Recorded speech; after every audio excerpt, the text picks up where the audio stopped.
TNPSC previous year question பார்க்கலாம்.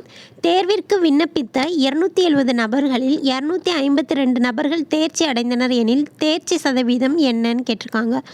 Option A 81/3%, option B 83 1/3%, option C 93 1/3%, option D 98 1/3%ன்னு கொடுத்துருக்காங்க. இந்த சம் எப்படி சால்வ் பண்ணலான்னு பார்க்கலாம். கொஸ்டினில் தேர்ச்சி சதவீதம் என்னன்னு கேட்டிருக்காங்க. தேர்ச்சி சதவீதம் கண்டுபிடிக்கிறதுக்கு மேலே எத்தனை மாணவர்கள் தேர்ச்சி பெற்றிருக்காங்கன்னு போட்டுட்டு கீழே மொத்தம் எத்தனை மாணவர்கள் தேர்வு எழுதினார்கள் போட்டு இன்ட்டு 100 போடணும். இப்போ நம்மளுக்கு என்ன கொடுத்துருக்காங்க, 252 மாணவர்கள் தேர்ச்சி அடைந்தனர்னு கொடுத்துருக்காங்க. அதனால் 252 மேலே போடணும். கீழே தேர்வுக்கு விண்ணப்பித்த 270 நபர்கள்னு கொடுத்துருக்கனால மொத்தம் 270 மாணவர்கள், அதை கீழே போடணும் இன்ட்டு 100. இப்போ இந்த ஒரு ஜீரோ கேன்சல் ஆகிடும். அப்போ மேலே ரெண்டையும் பெருக்கணும்னா 2520/27.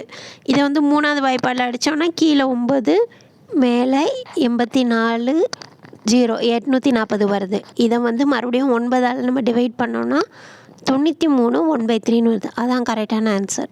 Correct answer is option C 93 1/3%.